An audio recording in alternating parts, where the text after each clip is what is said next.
So today we have a very fun and special video indeed, because Xerxia yesterday decided to go a bit whimsical on everyone, and they decided to play Phoenix on Fractured to start off with, but then coming on over to Icebox, they decided to play this comp, which is a Chamber, Astra, Yoru, Silver and Viper. Okay, the Silver and Viper is a bit normal, but these two are pretty crazy. Obviously, especially the Yoru, and so it was very interesting to see how they use the Yoru.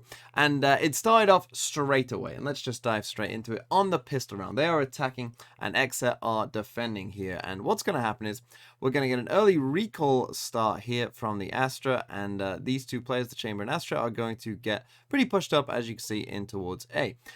They also have the Viper wall all the way across B, as you can see, and you see that the Spike and these three players here are going to make the progress towards B, right? So Xset, they've heard some footsteps, they've heard this recalled star, right? They think, oh, it seems like a bit of an A hit. There hasn't been too much noise yet on B, just the Viper wall. So you can see that Xset do have a bit of a lean here towards this B site. But then what's going to happen is a star comes down here towards B. A Prowler comes down mid, doesn't see anyone as we can see. And Xset are kind of getting some information here. They send out this knife. I'm not quite sure whether it does hit them or not, but they stay on move, so maybe it did. We couldn't quite tell. But what's going to happen here is the Yoru is now about to send this gate crash out, right? So from back here behind this box, send out the gate crash, and it's going to come all the way down here. Now, whilst they do that, they put up the Viper wall, they send in this recon dot, they send in the fake Yoru as well. We tap the spike with the Yoru, and now we TP away. Okay, so the Yoru runs away, waits for the TP, taps it again, in fact, and then gate crashes back to the other side of the map. And this is what the map looks like now, because of course you've sent in a recon dot, you sent in this fake footsteps, right? They can't tell it's actually the Yoru because you've done it behind this Viper wall. You've tapped the spike twice, and so all of Xset have rotated over here, whilst these two have never moved, and they're just waiting for the exact right time to come in here and come into the A site. And so what's going to happen is everyone from Xerxia just comes over towards A, and they get very deep control of A, as you can see. Cruz gets tucked up very aggressively indeed, and the spike starts to be planted, and it's a really, really nice bamboozle to start off from Xerxia. A great idea, a crazy idea. They plant high as well, which kind of punishes Xset's wall that doesn't go across the top of 410 there. You'll see it just here that the wall isn't going on the higher part, so that spike plant is open for them. Cruz managed to get two as they come through their own Viper wall, and then basically here Xerxia will just mop up these final kills as shock darts start to come in. Cruz ends up with a 3k. A really nice idea of using the Yoru on this pistol round. But now I just quickly have to show you some clips from round 2 and 3, because this is quite unbelievable that this happened. Here's the situation. Obviously, it is the buy round here for the side of Xerxia, but we actually ended up in a 3v3. Zekan has got a kill with a nade. Cryo has hit a nice shot at the start of the round as well with his headhunter. And so, we're in a situation where, it's a bit panic stations, but they still have the guns.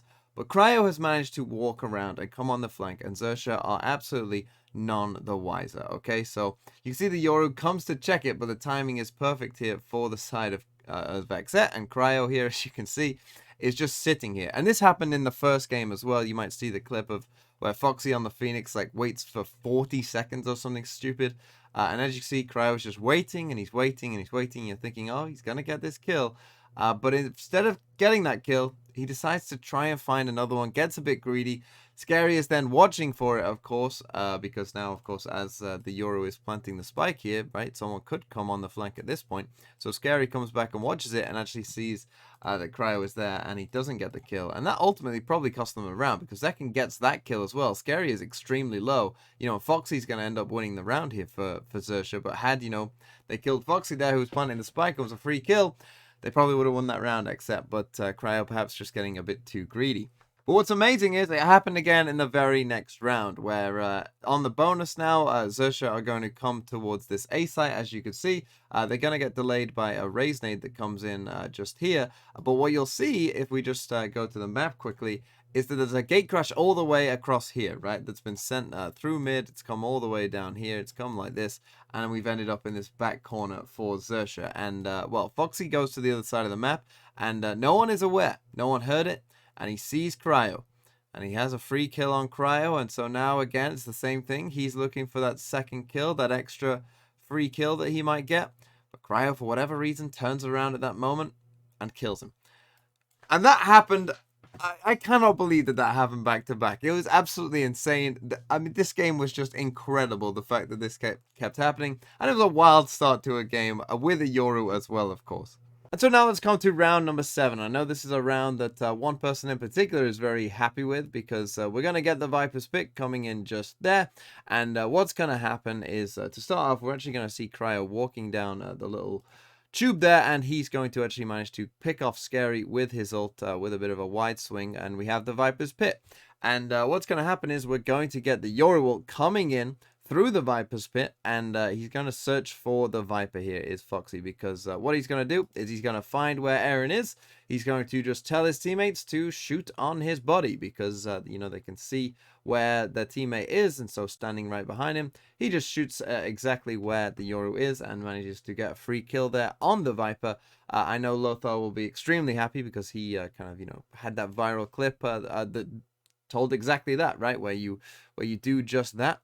But what's going to happen here is we get a kind of a pause in the action for a second. We get the fake Yoru coming out. We get the gate crash coming back here as well. And the Yoru is going to TP away. And I think that, you know, kind of makes them think, as everything's paused for a bit, you know, that, oh, maybe they're coming back, right? Maybe they're coming across here instead. But actually, as you can see, they have stayed. But BCJ is about to go big with the Stinger, which has been a bit of a thing as well in this tournament. The Stinger is definitely here to stay, I think, for at least a little while, as a lot of pro teams seem to be leaning into that. And he actually manages to find 2 kills, as you see. And I will make a video about the Stinger in due time, because a lot of teams are going for the Stinger buys right now. Well, yeah, I'll talk about that in time. But we end up in this 2v1, and, well, Foxy is going to manage to get one as he plays a little ring around the rosy with Zekken there, as they go each on a different side.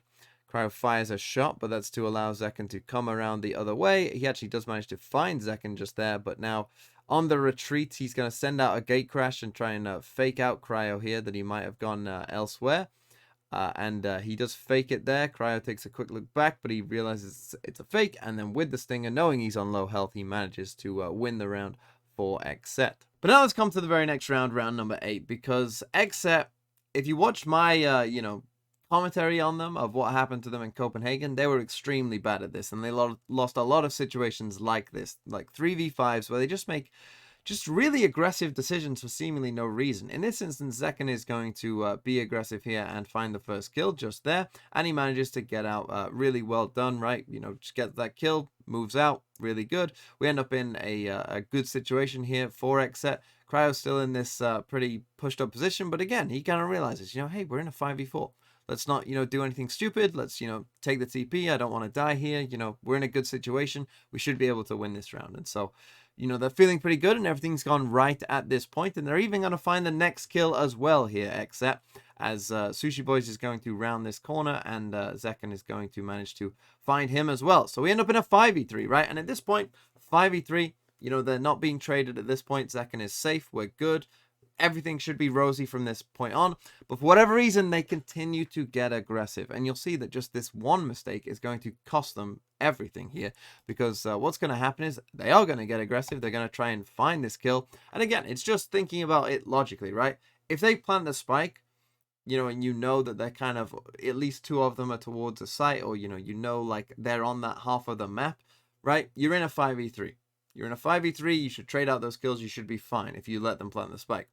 Or you can choose, if you want, if you're Zekken, to round this corner, and potentially 3 people could be there, right? So you can either go for what could be a 1v3, or, you know, just play safe and play in a 5v3 instead. But they are going to go for, let's do a 1v3, even though it comes with a flash, right? The flash is, the timing isn't great for him, right? But that can happen. But that wouldn't happen if they played safe, right? And so because they do that, that then forces Cryo to come here and help support this B site. But what happens then is Surf is coming here, and Cryo wouldn't need to be in this position. He dies then to that, right? So one mistake compounds then just into, you know, losing a lot of other things. Then BCJ is going to try and come and trade this kill here, but Surf manages to kill him as well. All of a sudden, we've gone from a 5v3 to a 3v2 for Xerxia, right?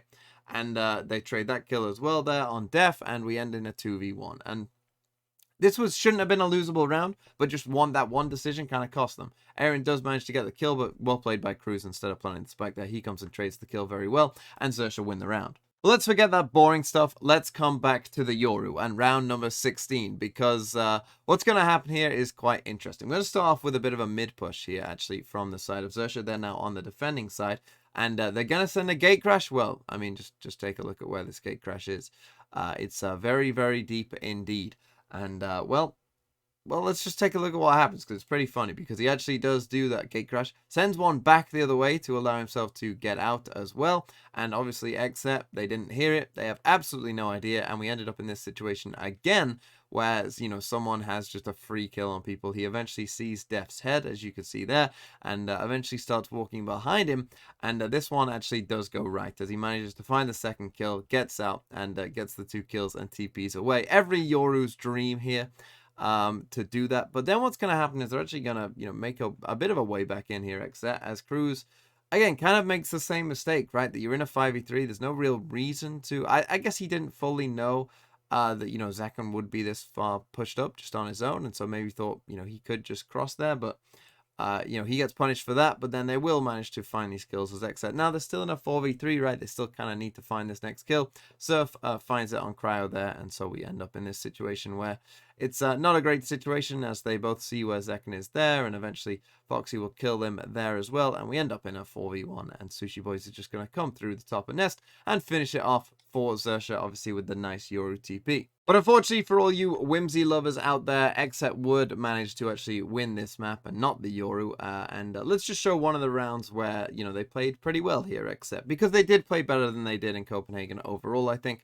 And obviously were rewarded with a win for that. They did still make those mistakes, as I mentioned previously, but they were definitely better. And in this round, they're just going to go for a full A execute. As you can see, they're all just here. And we're going to go in with the Fatal, as BCJ is kind of preparing us for right there.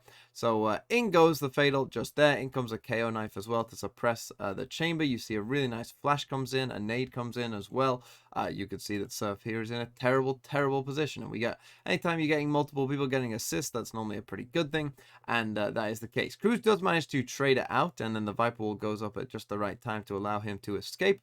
But BCJ is going to go pretty big this round and manage to find, I think, a 4K by the end of it. So Def taps the spike, the Silver comes in response, but as I said, BCJ has managed to actually find 2 kills just there, hopping around on that A site as it can happen, and obviously now in a 4v2, pretty difficult for Xset, and well, they in these pushed up positions down below as well, so these guys coming from heaven, it doesn't go too well, and BCJ manages to get a 4K and win the game for Xset in the end, and yeah, they would go on to win. Unfortunately, the Yoru did not manage to win it out. Honestly, I don't think that the Yoru cost them in any way. I think the Yoru actually won them a couple of rounds, as we saw, to be honest. And so, you know, I think the Yoru was honestly perfectly fine. The way they used it, I think, was pretty cool as well at certain points. You know, maybe there was a bit more to get out of it at certain moments, but overall, I wouldn't say the comp cost Xerxia this game. I think Xset just played a little bit better on the day.